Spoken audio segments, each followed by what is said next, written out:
But you know how it go when you living on hope of your past life. And I feel I can't take it no more. No, I can't keep up. Hey everyone, welcome back to GizMonk. Yes, we are reviewing the king of foldables today, the Samsung Galaxy Fold 4, the latest and greatest from Samsung's stable. So when I started seeing foldables coming from Samsung with the screen peeling issues with the first generation folds, I was very skeptical about foldables standing a chance to become mainstream. But boy, how Samsung have turned the tables. I mean, just have a look at that 7.6-inch AMOLED giant foldable display. It's more of a mini folding tab than a phone. I think the Note series may die eventually with these foldables replacing them in a couple of years. With the display concepts that Samsung Display showed off in CES 2023, you can't be but happy looking at the future of foldables. Do check out the CES highlights video I had posted last. I'll put a link here at the top or in the description. So let's dive straight into the review. Let me break this review into 7 things I liked about this device, 2 things I'm sort of okay with it, and 3 which you will have to consider before buying it. So stay till the end of the video as you're going to see a lot of incredible new features that you typically don't see in a smartphone. And if you're new here, do consider subscribing to the channel for more exciting devices in future. Speaking of which, we have the latest Apple Watch Ultra review coming next week. So do subscribe, follow our Instagram page at GizMonk_official and the FB page GizMonk. Diving in terms of design, Samsung has refined the Fold 3 design from last year, making it a bit shorter but wider, which is good. It is reinforced with an aluminum frame and is available in some colors: grey, green, phantom black and beige. This version is the grey green. The folding design has also allowed Samsung to put 2 batteries of 4400 mAh. It is a bit heavy but feels solid in hand and reminds you of the Nokia communicator, which was a craze in the 2000s. Okay, let's see the 7 good things. First, obviously the main screen.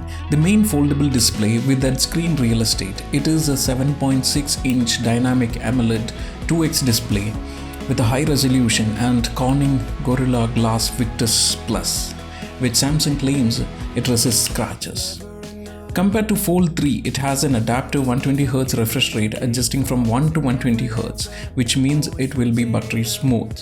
And this is no ordinary smartphone.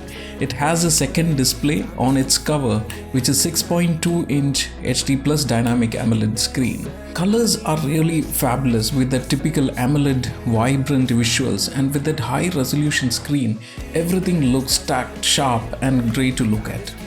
I mean, you can really sit there looking at the screen and do nothing. We will talk about how the foldable and dual screen setup elevates it to a different level in some time.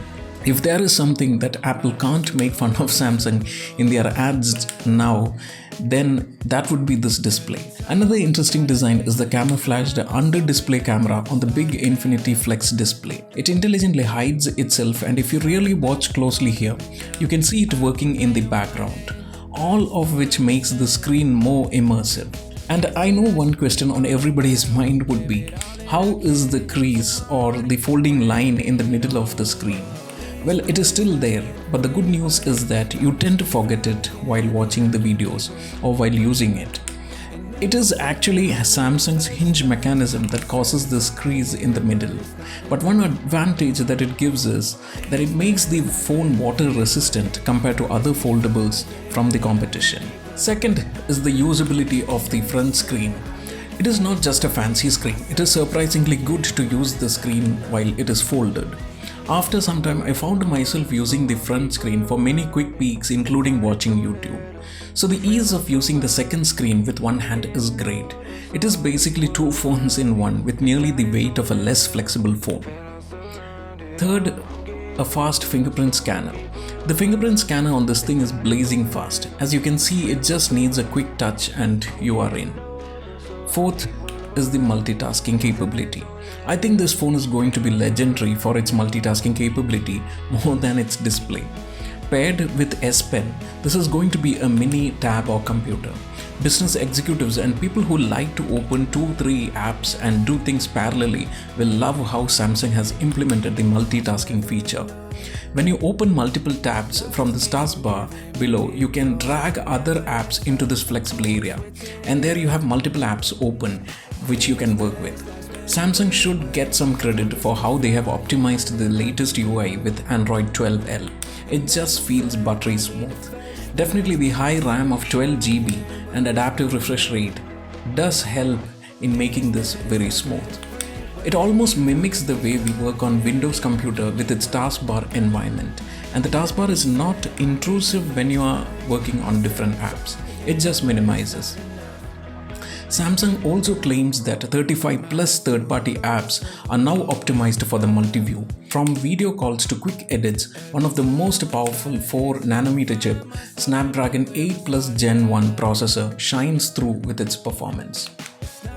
And fifth, this is a multimedia consumption king, period. Watching Netflix or YouTube on this stellar display is just an amazing experience. After a few minutes of hitting play, I forgot I was watching it on a phone. It is almost like watching on a mini tablet. With the AMOLED screen, films and content look amazing. With peak brightness of more than 1000 nits, there is no shortage for brightness on the screen. One thing's for sure, you would be often using this phone for watching multimedia. Sixth is the speakers. What makes watching movies engaging on this are the stereo speakers. The speakers on either side of the phone makes it one of the best speakers on a smartphone today. Apple speakers on their phones have finally met a match. The sound is really loud with good quality, and Samsung has done a good job on this.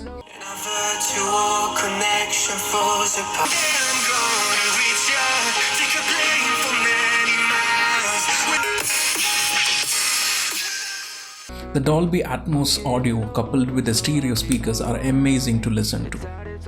Finally, the seventh reason, it can replace your tablet or Kindle as a full-time reader. You'll love reading on this device. Just have a look at how the reading app Flipboard looks on this expansive and gorgeous display. With such screen real estate, it is easy for your eyes to read content. The same is true with the Amazon Kindle app, where you can read books easily. Reading daily news on this would really change your usual reading experience, and the adaptive display will make the scrolling through content even better. Now the okay things. First, the camera unit is upgraded according to Samsung. The view that you get when you open the main app on the massive main display makes you realize that this is indeed a different experience than opening camera apps in other phones. The main rear cameras are a 12 megapixel ultra-wide camera, a 50 megapixel wide-angle camera, a 10 megapixel 3x optical zoom telephoto camera. And inside on the main infinity display, you have an under-display 4 megapixel camera, and it's not over. There's another 10 megapixel camera on the cover or the front screen. That's a total of 5 cameras on a phone. But the cover camera is not as good as it seems, but you can do one thing which you cannot do with another phone. Rear cam selfie. You can switch to your main camera, the 50 megapixel back camera, and then look at the live view from the front camera and take an impressive shot, adjust your pose or whatever, and then take an impressive shot. The optical image stabilization and VDIS technology will really smooth out those videos so that you don't get any shake in the videos. I didn't get a chance to thoroughly test the camera, but it felt good. My impression is that still Samsung needs to improve the camera a bit more compared to Apple flagships, and maybe they will with the Fold 5. And second is that they should have found a way to bundle the S Pen with the phone. Right now, all you can do is buy the S case, which is an additional accessory which has the slot where you can keep the S Pen. Come on Samsung, this phone is to be used with the S Pen. You should have designed to include the S Pen in the frame just like all your S Pen phones and Galaxy Notes. Now 3 things that you should keep in mind while considering this phone. One is the price. This is not at all a cheap phone, in fact a bloody expensive one, even upstaging Apple in pricing. But it's possible to buy with some festive deals, exchanges and bank offers. Samsung also bundles some of its other high-end products like the Galaxy Watch or earbuds with this phone. So all in all, it may look more attractive in overall value for what you pay. As foldables become mainstream, the prices may fall in future, and Fold 5 rumors have started circulating. So there may be a new improved version on the horizon if you're seriously considering buying this. Second, it's like a jewel in hand. Even though it has a solid build and it feels rugged with 2 screens and glass back, you need to treat it like a jewel in hand. A case will definitely be a mandatory accessory. This phone had a bare thin case and it felt very nice without adding any bulk to the phone. The S Pen case would make it a bit more bulky. Third is the competition. Competitors like Huawei, Oppo and Motorola have all come up with their own foldables, many without the crease in the middle, but without the water resistance that Samsung offers. And Google Pixel foldable phone is also rumored to be launching soon. I think Samsung's software implementation and apps tweaked for the folding screen is better than the current competition. But I think this space is definitely going to heat up in the future, and there are many promising models like the Oppo Find N and Google's new Pixel foldables. So do consider the competitor models as well when you plonk so much money in the future on a foldable like this. So summarizing, this phone has really tempted me to switch from Apple. I haven't felt that from any other Android smartphone for some time now. The screen is the primary reason for that. If you have the money and you want a great video watching and reading experience with multitasking capability, and which also makes you stand out from the other Me Too smartphones today, this will be a good consideration. If you can wait for some more months, the Fold 5 may be on the horizon. So that's it from us today, everyone. Do follow our newly launched Instagram page, GizMonk_official, and follow that, and like our Facebook page. So do subscribe, put a like and comment what you would want to see next. We have another surprise device review coming next week, as I mentioned, the Apple Watch Ultra. So do subscribe if you're new here. That's all for today. Peace from GizMonk. Time just keeps flying and I can't keep up.